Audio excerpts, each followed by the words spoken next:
All right. Good morning. Morning. Good morning. Welcome to Psalms in Hebrew and Comparative Translations. This morning we are going to look at Psalm 15. The 15th Psalm, it doesn't mention any enemies. The last several Psalms, they were all about the enemies. And the thing about enemies in the Psalms, and especially from a spiritual perspective, which is one of the lenses that we're looking at in our study of Psalms together, is that enemies can be both external and internal. And the Psalms, I think, they're poetic. They're meant to be interpreted liberally with respect to that.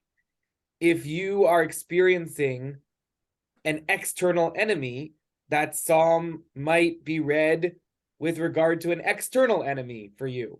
And if you're struggling with an internal enemy of doubt or lack of faith or indecision or fear, those internal enemies are also can be described by the word enemy in the Psalms. But Psalm 15, it does not mention enemies. And Psalm 15 does not have a prayer.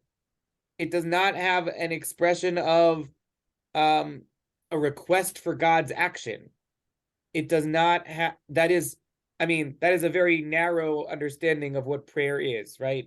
Prayer can be more broadly understood.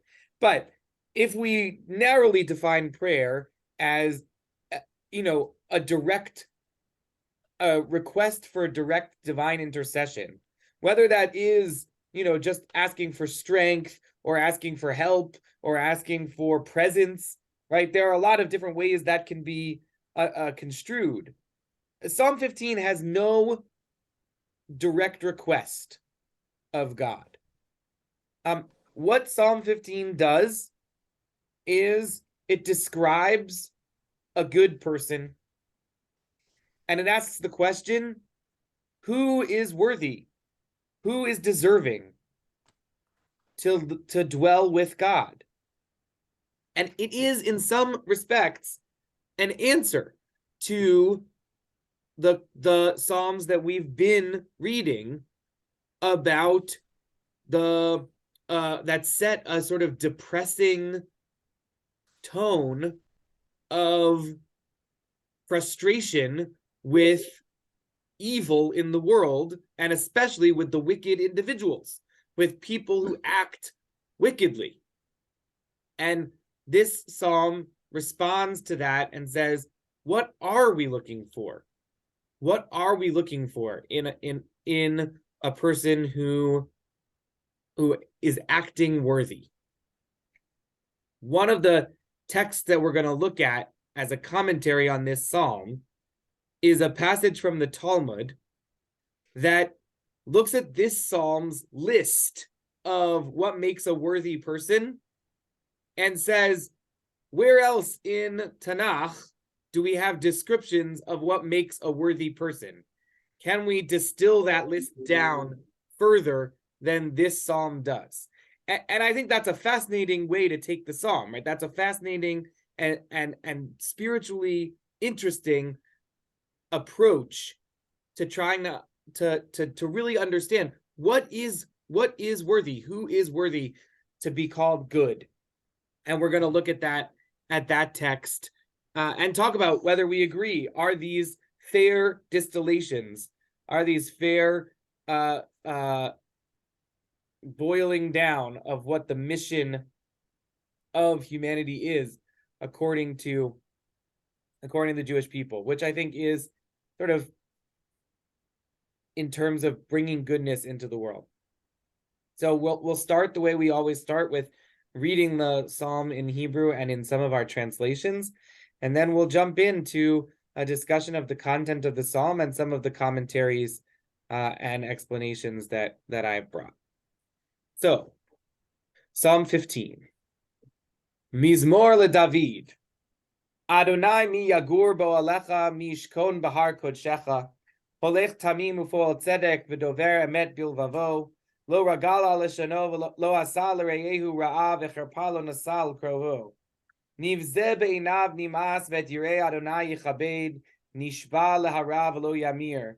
Kaspo lo natan beneshech v'shochad al naki lo lakach.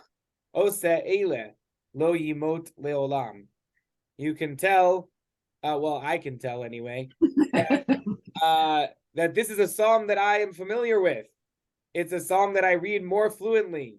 Why? Well, this psalm is not prevalent in our liturgy, but it is recited at many funerals. And I find myself doing lots of funerals. And so I regularly read this psalm.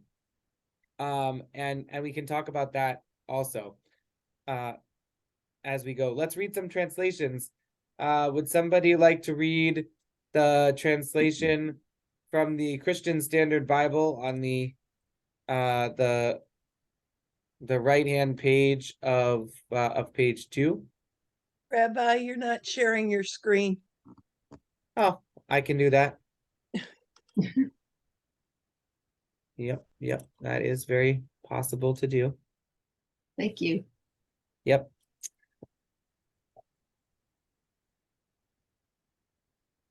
Okay, yeah, Larry? Psalm of David. Lord, who can dwell in your tent? Who can live on your holy mountain? The one who lives blamelessly, practices righteousness, and acknowledges the truth in his heart, who does not slander with his tongue, who does not harm his friend or discredit his neighbor, who despises the one rejected by the Lord, but honors those who fear the Lord, who keeps his word, whatever the cost, who does not lend his silver at interest or take a bribe against the innocent. The one who does these things will never be shaken. Great. And let's also read the translation on the left-hand side of page 4 by Rabbi Richard Levy.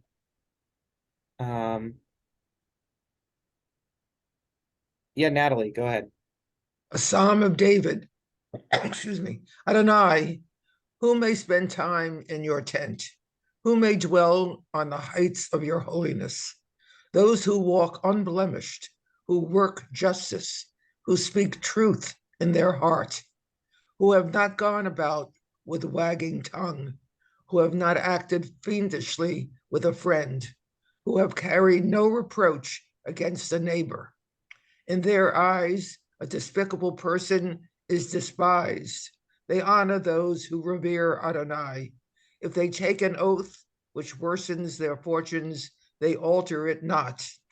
They do not give out silver at interest, nor take bribes that hurt the innocent. Whoever acts in these ways shall never be shaken. So, does anyone have any or initial reactions or responses to the content of this psalm?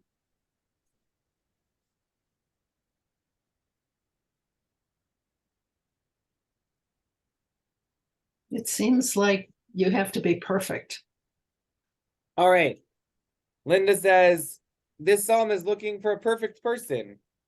If this is your standard for what it means to be good, no wonder our psalmist in Psalm 14 says, no good people can be found. Right? It's a high bar. Okay, that's one approach, and I think, right, that's one of Linda's first reaction. I think that's does anybody else reading this feel that way? Larry.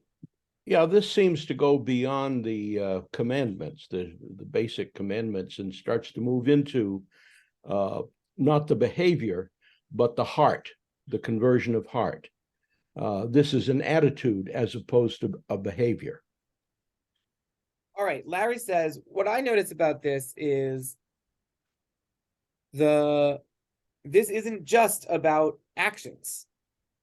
you might think that if you're asking the question, what makes a good person, that we would list good actions, righteous actions, things that a person does.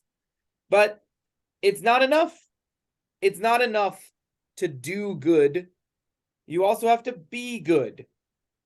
And we know that a person becomes good or is good in part based on their actions, but also in part based on their intentions. What do the actions signify? What does it mean to have a pure heart? What does it mean to speak truth in your heart? Right? And these qualities of heart are not just about actions, but also about why, the significance of those actions. Nice. And I think that goes very similarly to Linda's point that it seems like a very high bar. A person, we can say, a righteous person is a person who does righteous deeds. But, and then it's easy to tell, okay? A person gives tzedakah, that's a righteous act. Person visits the sick, that's a righteous act, right? So we can say, okay, if you're doing those things, you're okay. But if a person is giving tzedakah begrudgingly, okay, or a person is visiting the sick, but only when begged to, okay, then the righteous act does not have the same goodness quotient. It means less. Okay, good. Any other feelings from this original, first reactions from the psalm? Yeah, you have to give away your money Okay, Natalie says you have to give away your money. because you can't charge someone. Are they talking about business deals or just private? Good. So in verse 5, it says a righteous person doesn't charge interest. But in what context does that mean that he doesn't charge interest? Is that not charging interest total, period, ever? Like it's completely not righteous to charge interest? Or is it you don't charge interest to your friends, you don't charge interest to a poor person who is asking you for a loan, you don't charge interest, but in terms of your business dealings, maybe there's a separation or a way in which, right? Because if no one in a society charged interest, then no one would lend money because there wouldn't be any profit to lending money, and it would be a worse society for having no one lent money. Maybe it means don't charge usurious interest. Okay, so maybe it means 3% is okay, but 6% is too much. Or 6% is okay, but 15% is too much.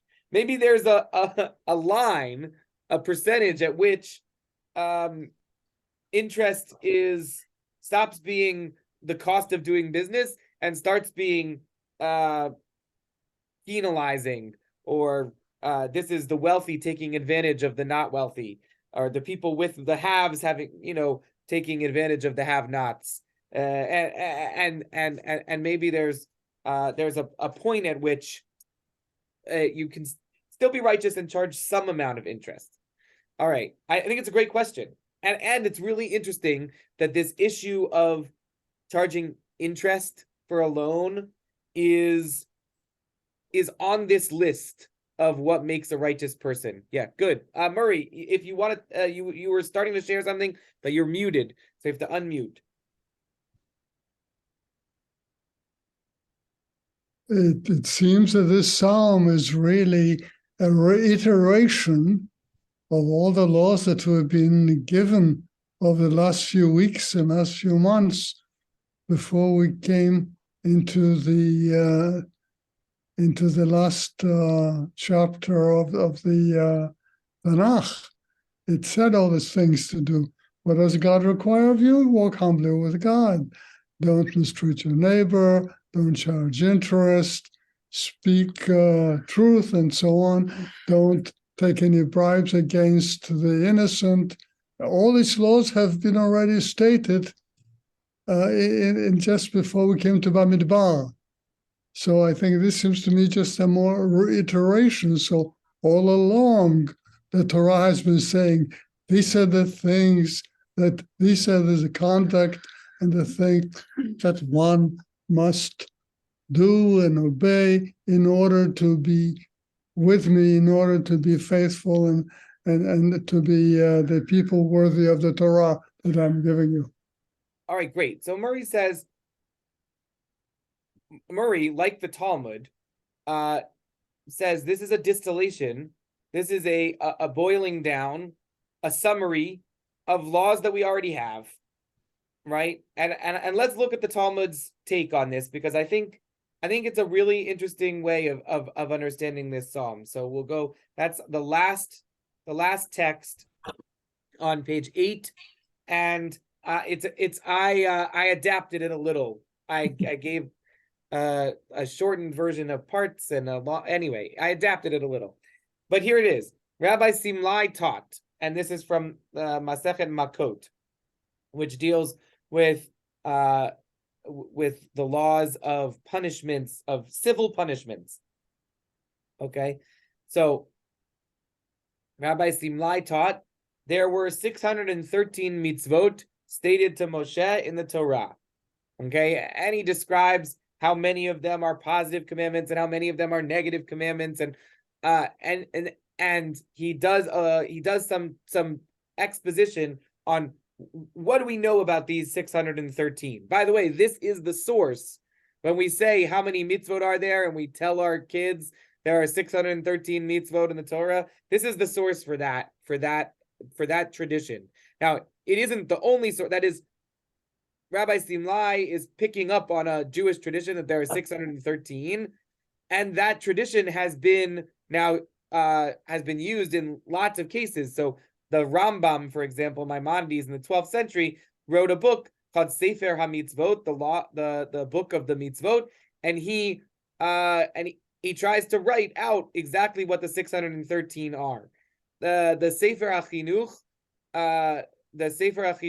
he goes through Torah portion by Torah portion and says which mitzvot are from, he's 18th century, I think, which mitzvot are from which Torah portion, and he also is aiming for 613 total mitzvot. Okay, so this is the tradition. Then Rabbi Simai says King David came and distilled those 613 into 11. Okay, so there were 613 mitzvot described in the Torah. As Murray said, we've been reading the end of the book of Leviticus over the last several weeks, and the end of the book of Leviticus is filled with mitzvot, including all of these holiness decrees, like what does it mean to be a holy person, and all of those mitzvot can be boiled down to 11 in this psalm, and as it is written, and it's written here in Psalm 15. So here are the 11. Walk wholeheartedly, work righteousness, do righteous deeds, speak truth in your heart, do not slander, do not do evil to your neighbor, do not take up reproach against your fellow, despise the evil people, honor those who fear God, right? If you make an oath, don't change it, even if keeping that oath hurts you monetarily, right? 10, don't lend money with interest, and 11, don't take bribes against the innocent. Murray once asked me, what about taking bribes against the guilty?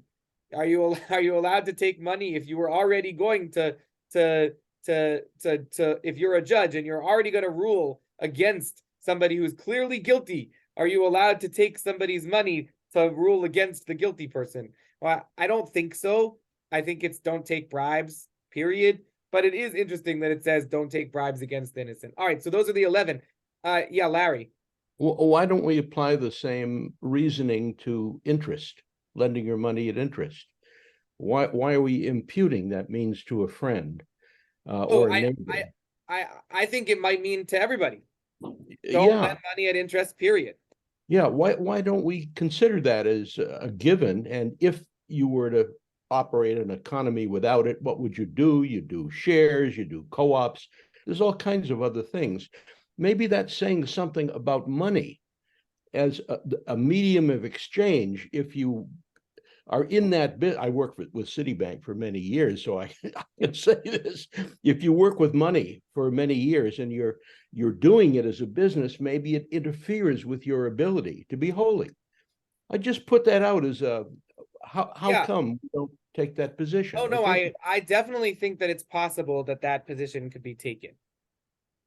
Historically speaking, the way that communities have interpreted these laws, the laws against usury, is that it's okay to charge usury, it's okay to charge interest to people who are not part of your group, but it's not okay to charge it to your in-group. I mean, I'm just saying historically, that is how this has been understood, both in Christian and Jewish communities.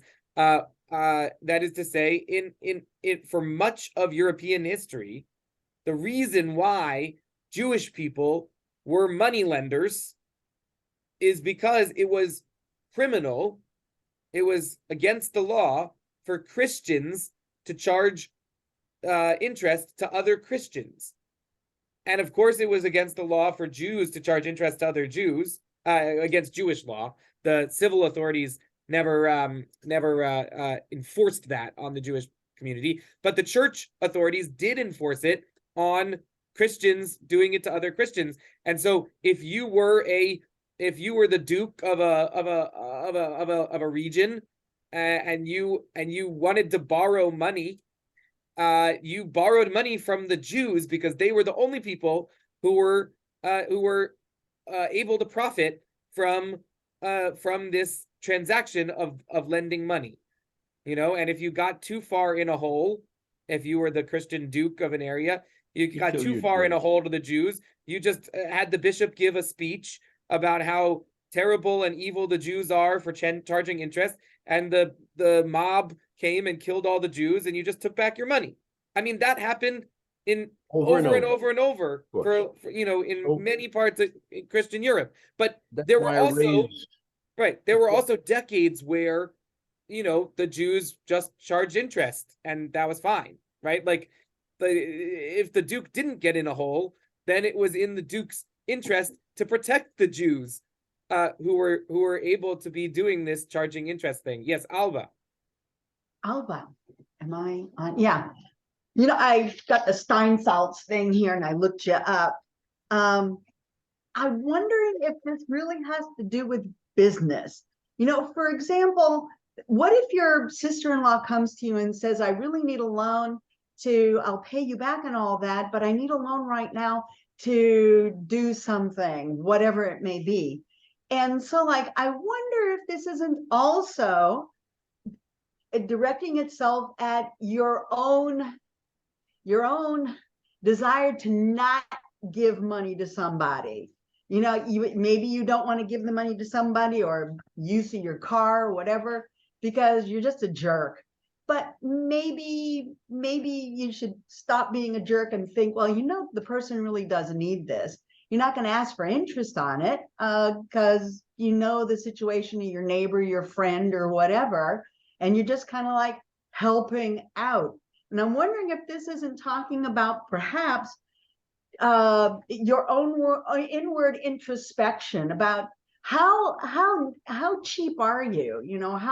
How hard is it for you to give something with a possible percentage of not getting it back, but with a good percentage that you will get it back, but you're not doing it because you really want interest, and there's this one here about not taking a bribe. Well, the example they use here is this guy who has a sharecropper, and the sharecropper brings the guy, baskets of fruit and stuff, and the guy is the judge, and he recuses himself. So there's this thing about recusing yourself from a position of authority, like a judge, when they realize they may be influenced by past relationship with the person they have to judge. So they just said, look, I'm out of here. I'm not going to explain myself, but I'm going to recuse myself from this. So I wonder if not each one of these 11 things doesn't have a certain component to it about your own personality, about stepping back from yourself sometimes and analyzing, gee, sometimes I can be a real jerk, or maybe I am influenced by what people do for me. And this is going to affect how I react. Am I going to try to charge them interest, or am I going to judge in their favor? That's it. I absolutely agree with you, Ab. I think that right, taken out of context of history, taken out of the understanding of how the laws on usury have been interpreted by both Jewish and Christian communities for 2,000 years, right? If you don't have that context and you just read this psalm, okay, this psalm, I think Larry is right, and you're right, that the plain meaning of the psalm is that you shouldn't lend money at interest at all to anyone. And I think that you're right that that part of why you're not supposed to, why a good person doesn't do it, is because you're supposed to analyze for yourself what your natural inclination is. Like, you're supposed to be cautious about your relationship to money, not money, that money is evil, but that money leads to relationships with people that are transactional and not full. And that if you are always defining your relationships by what is the benefit to me of this relationship, then that is not a full the full goodness. That is not the full goodness of a relationship. And this goes back to what Larry's point was at the very beginning, that this psalm is really about is really about the aspects of heart that create that are a righteous person, and not just the deeds, right? Don't take bribes against the innocent. Don't lend money with interest. These are things that are really about the intention by which you do actions and how that intention affects your life. So I completely agree with you.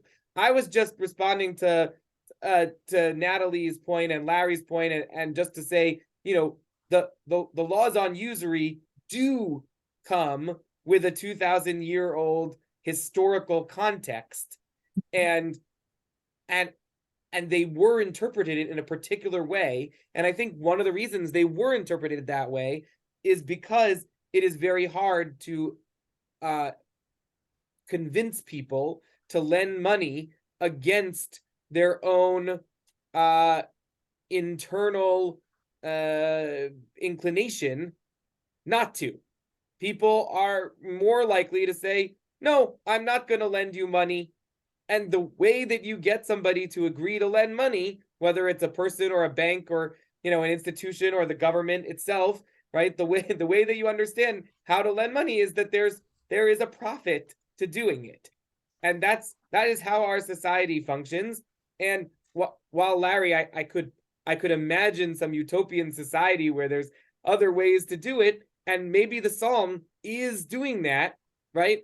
I do think that those particular laws do come with a 2,000-year-old sort of history of interpretation, that it's hard for me to look at them and not also experience, right, the laws of usury as deeply connected to to a core reason behind anti-Semitism, right? Like, to me, that's extremely connected historically. Well, the law was given before the money was lent. Right? No question. The law is older than the medieval practices. That is correct. You've got to say that the European history did not turn out all that good at the end. No, you're right. You're right. And if nobody had lent money at interest at all, would it have gone in that direction? Who knows? Mishka. Two comments. One, that Islam is also forbidding usury. Correct. And I don't know how it's observed functionally, but that is the case.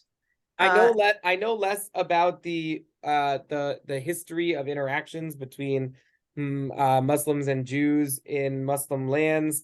I think that the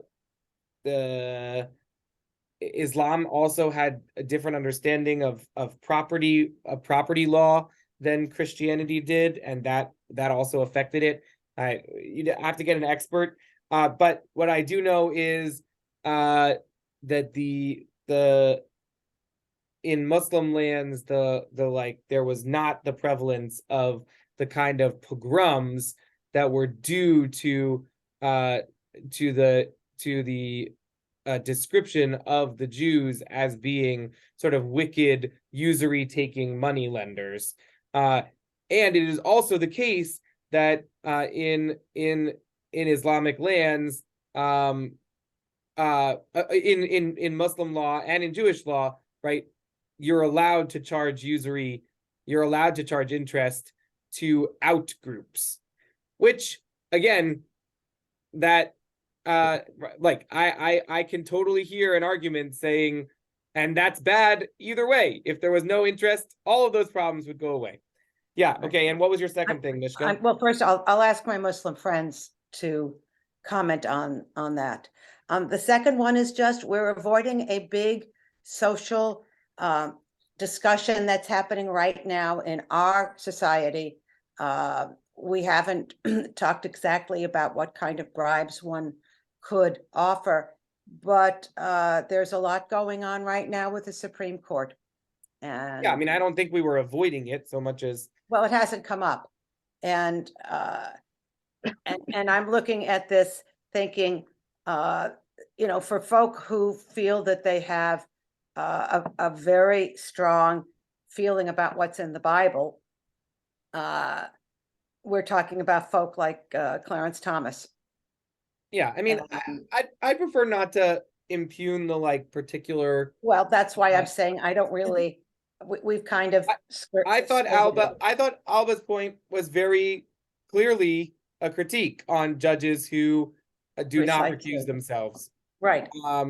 And I think, you know, it does make sense to for all people, including people who are endowed by the society with the power to judge and to make rulings, to be very careful that their behavior is irreproachable. Right. And I completely agree with that. The point otherwise that comes through as part of our discussion is, what is a bribe? Is it solely something about money, or are there other ways to be bribing somebody with certain actions? Sure. I'll leave it at that, and kind of let it be in the discussion. Natalie. I don't want to talk about money anymore. Yeah. I want to talk. I want to talk about the fifth mitzvah from Samlai, and the third in your list from the Psalms. Nor does evil to his neighbor. Great. Does that mean you could do evil to a stranger?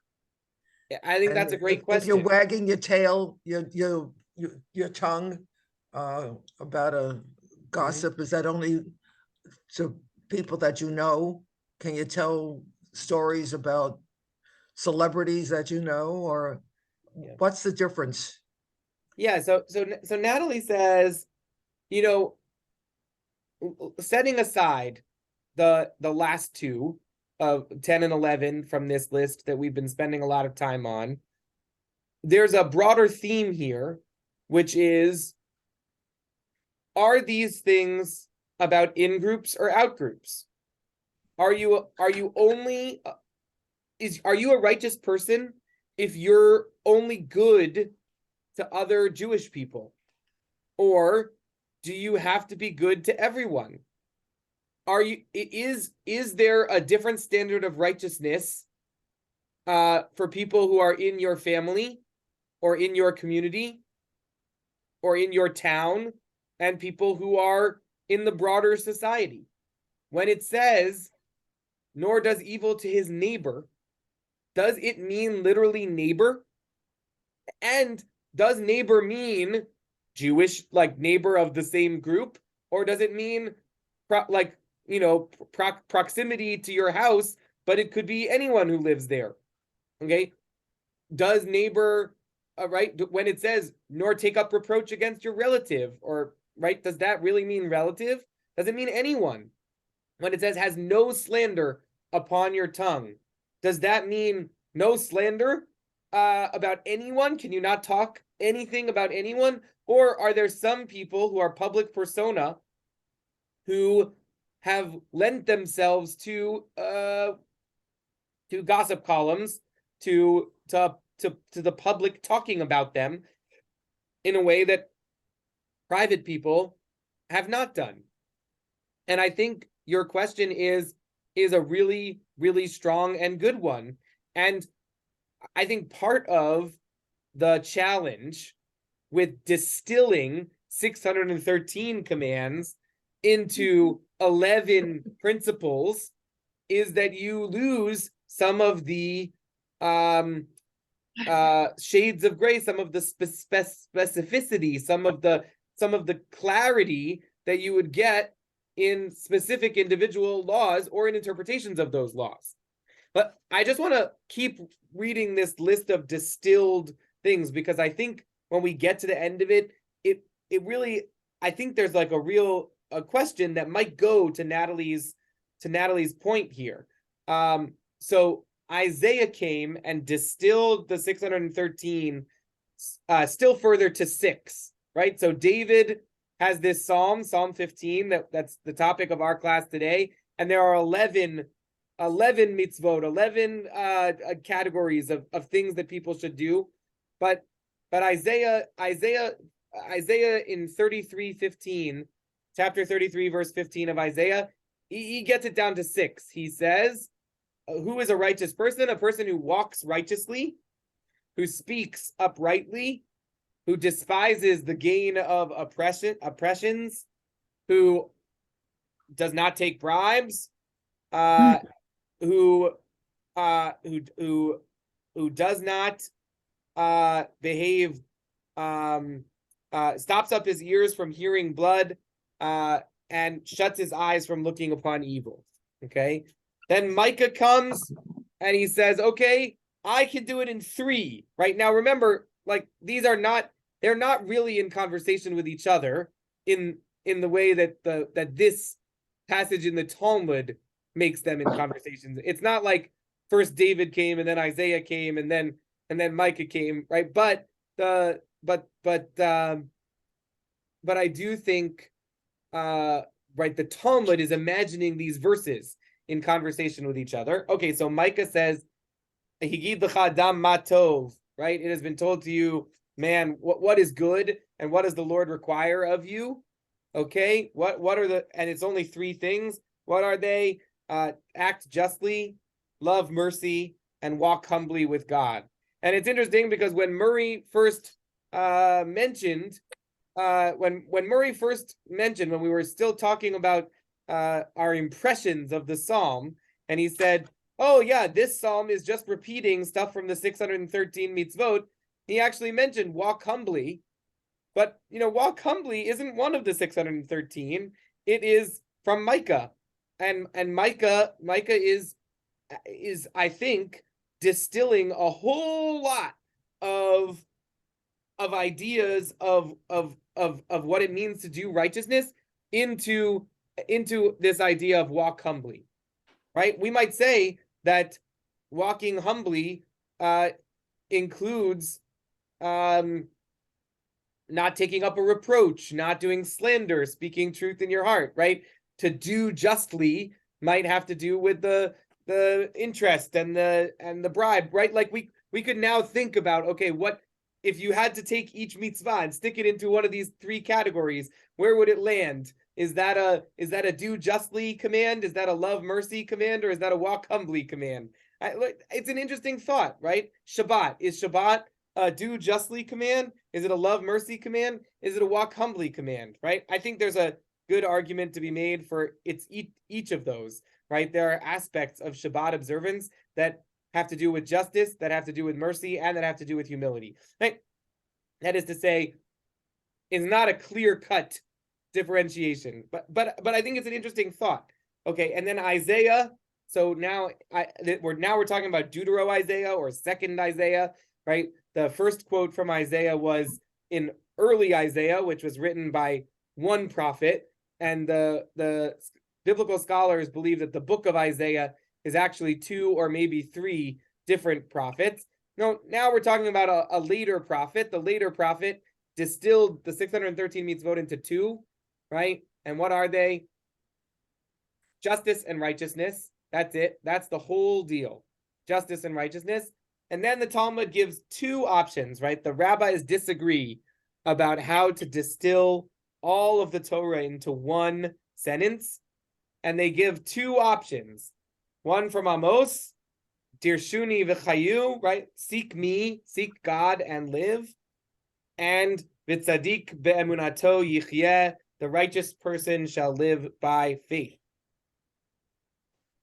Right? And so, right, so the Talmud is saying, what is enough to describe all of the Torah, to answer Natalie's question of what does it mean? Is it good enough to be good just to the in-group, or do you have to be good to everybody? Right? How can you could you derive all of the laws of the Torah just from one universal principle? And the rabbis disagree. Like, maybe the universal principle is seeking God, right? And I think, and the live is really important. Seeking God, who is the source of life, seeking God who loves life, seeking God who is a God of life, okay? Or a righteous person lives by faith. And can you derive all the rest of the mitzvot from those? And I think the Talmud is not suggesting that you shouldn't keep Shabbat because you couldn't necessarily derive all of the laws of Shabbat from Dirshuni v'chyu. Okay, it's saying that, like, what is the essence of Judaism? What is the essence of a righteous life? What is the essence of what it means to live a life in relationship to and in connection with God? Alba.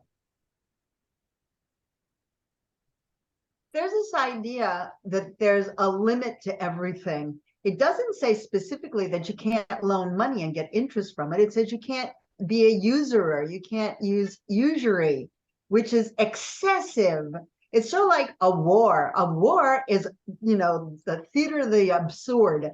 But we have a thing called the Geneva Convention, which weirdly enough says that there's a limit to what you can do during a war. I don't know how you can control this limit where you're blowing everybody up, but the idea that a war crime is because you stepped over the line, and there are people that just do not know how to control themselves. They keep stepping over the line on just about everything. But the idea of lending money at a certain amount of interest is not such a bad idea. Other like what you said, people wouldn't loan money if they couldn't at least get some. We loan money to the bank, and with a little bit of help, the bank will actually give you some interest once in a while. So you're getting something out of this. You're not giving them the money because you think they're nice people, because most of the time they're not. But where do you draw the line? It's like, you're not supposed to say anything bad about your neighbors and stuff. Has anyone ever been to a building meeting? I don't know what you guys call it there, but here in Spain, everybody who lives in the same building, all of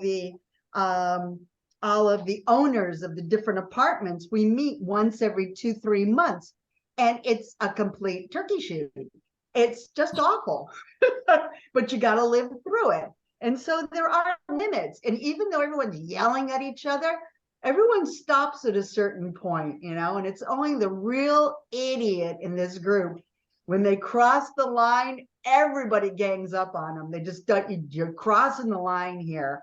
And if anybody been to our funeral recently, the reason I haven't been on with you guys is because I had to go bury my brother. May he rest in peace, and may his memory be a blessing. But if you've never been to a funeral and you're supposed to be really kind to your relatives, have fun. It's just awful.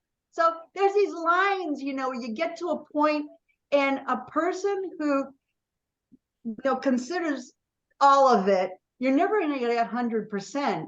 There's always going to be this point where you're just going to have to back off and live with what you get. All right, And so I think Alba is going back to Linda's point from the very beginning, right? Linda said, this is a very high bar of righteousness. This is a very high bar of righteousness. This psalm imagines a righteous person being basically blameless, a perfect, and there are no people like that. And I think Alba is saying, well, no, this psalm is setting a goal. This psalm is setting a communal expectation. This psalm is giving us something to aspire to. Aspirationally, we don't charge interest. Aspirationally, we don't we don't slander. Aspirationally, we live with integrity.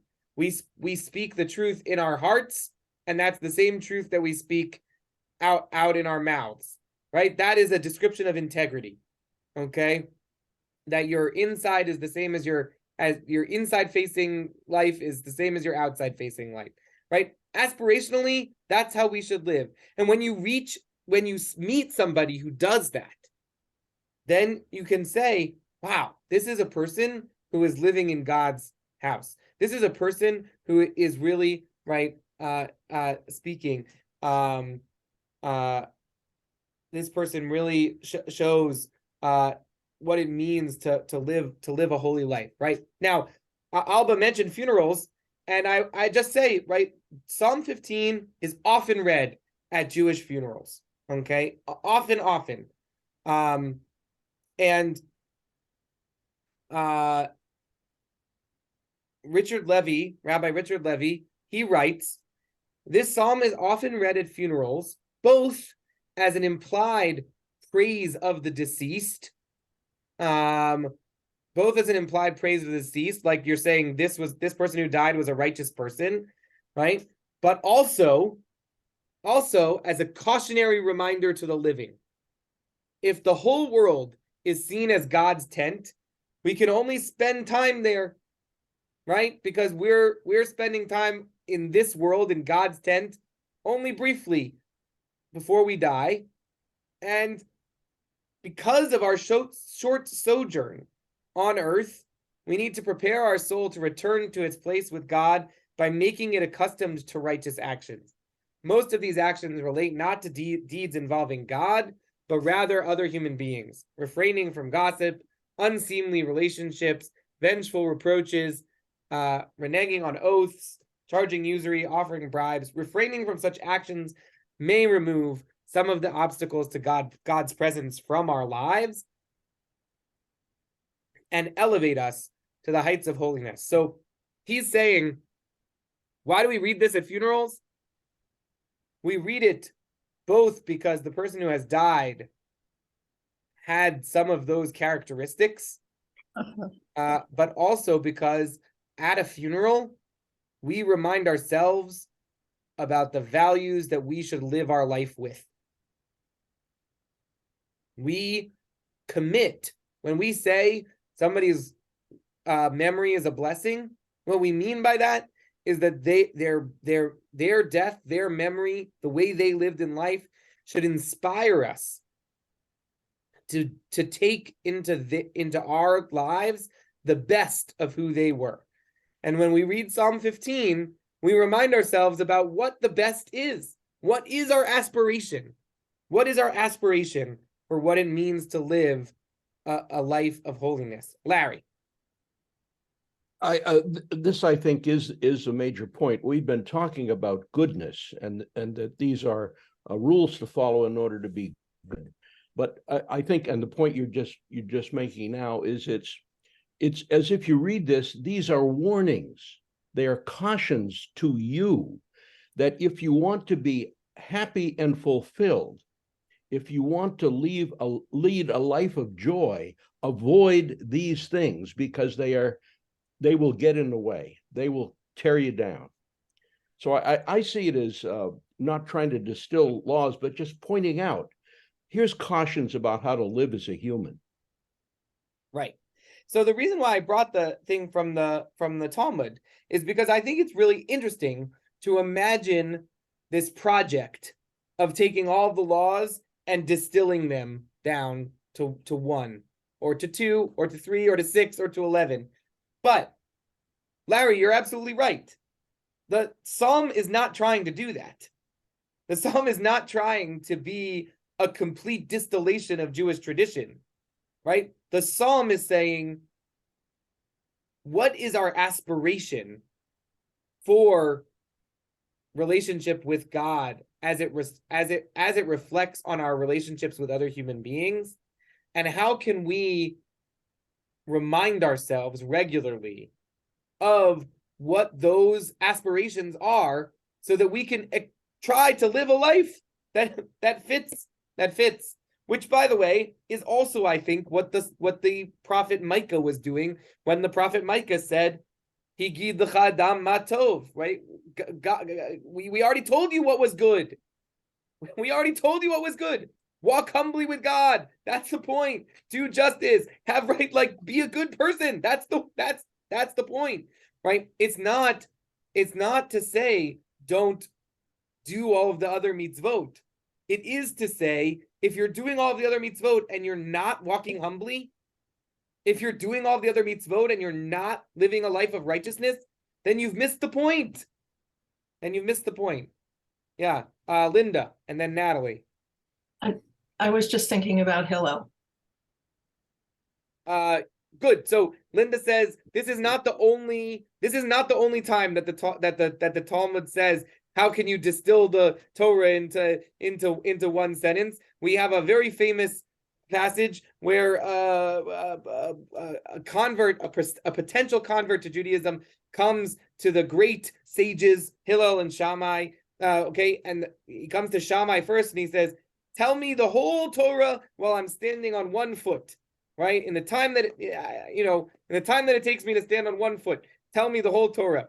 And Shammai hits him with a ruler, chases him away. Like, why would you treat the Torah with such disrespect that you would want to distill it down to one sentence? No, you can't do that. The Torah is complicated, and God's infinity is reflected in an infinity of laws. You have to spend time studying. Don't come to me with this foolishness. And so the proselyte, the potential convert, comes to Hillel and says, "Tell me the Torah while I stand on one foot." And Hillel says, right, what is hateful to you, don't do to anyone else. The rest is commentary. Go and study. And the point of that story is, if you just give somebody an answer, that's a much nicer way of welcoming them into the community than hitting them with a stick. Right? Like, the point of that story is not necessarily, I mean, it's not, the only point of that story isn't just that Hillel's formulation is the correct formulation, right? Both Hillel and Shammai said, go and study. Okay. But Hillel gives somebody a sense of being welcomed. And Shammai says, this is stupid. Ask a stupid question, get a stupid answer, right? And it's an attitude problem, not a content problem, right? But I think it often gets. So I think that's the point of that story. But I sort of try to put myself in the position of the rabbi being asked, because I'm often in that position. That's my role in the community. So to me, this is a cautionary tale to rabbis about how to be welcoming. But your point about, okay, this is also Torah distilled to one sentence on one foot, right? What is hateful to you, do not do unto other people. right? So that's another way, a golden rule kind of way of distilling the Torah. And I think it's a good point. And thanks for bringing it up, Natalie. You're muted.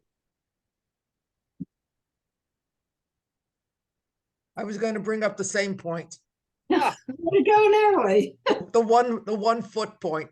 the 1 Yeah. foot point, right? So, and I think it's really interesting, right, that in this Talmudic passage, that isn't even mentioned, right? The Exactly. Talmud gives two ways to distill the Torah down into one mitzvah, and they are about seeking God and living by faith, not about what is hateful to you, don't do unto someone else. And that I think is a very fascinating thing. And you'd have to there's much more to say about what the difference is between those, and like whether you think you can really live a life that's just about don't do what is hateful. I don't know. I came into this community and there's a clergy group, and it's clergy against hate. That is right. That is a Hillel version, right? That is the negative formulation kind of version, right? Hillel said, what is hateful to you, don't do unto others. So the Schenectady clergy can all get together and be against hate. It's much harder to be for something, right? And I think these distillations, the righteous person shall live by their faith, or seek God and live, right? Those are positive distillations of Torah. And I think it's much harder to get agreement even between two Jewish people about that, let alone people who people who come from diverse faith backgrounds, to agree on some kind of distillation of what a holy or good life is. I think that's a very challenging proposition to do. So, Hillel gives us something which is like defining by the negative, which I think is great and also important. Anyway, there's a lot to say about that. I think there's a lot more to say. Okay, Alba. Okay, in the last 37 seconds. Does anybody here remember the actress Goldie Hawn? Yeah? Yeah. Yes. Yeah, muy bien. And the movie she did was Private Benjamin. Anybody remember that? It was a little too long and it was a little too silly.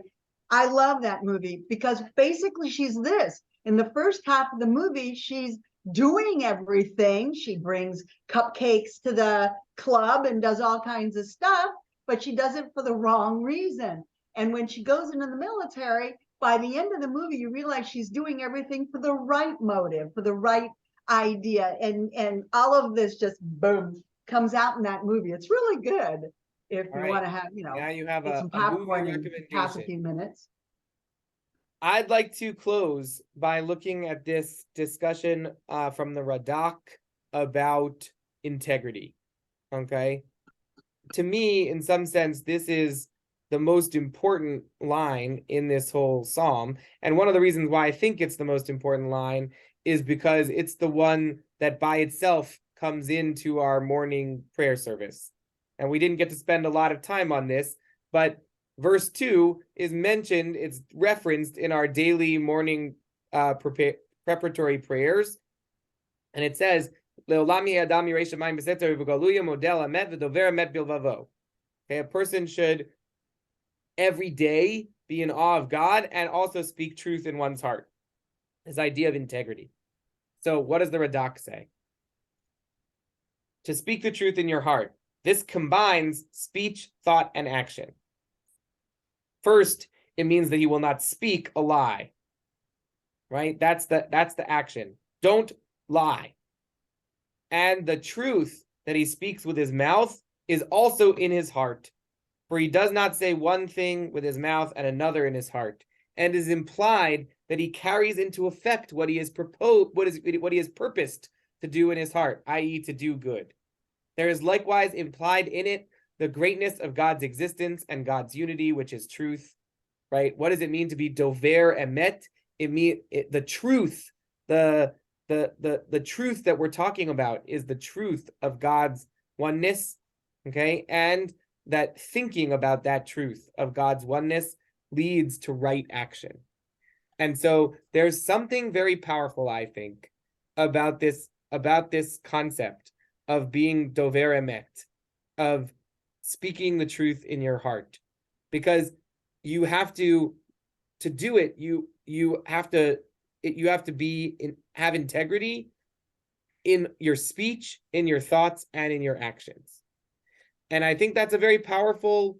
I think that's a very powerful way of thinking about this psalm, and a very powerful. And to me, it's very powerful that that verse is the one that comes into our daily prayer service, right? Psalm 15, I know very well from funerals, but that line is in our daily prayer service.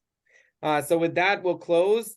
Next week we'll do Psalm 16, and I wish you, if you are celebrating the holiday of Shavuot between now and next week, a Chag Sameach, and a very joyous opportunity to receive the Torah at Mount Sinai once again, as we do every year.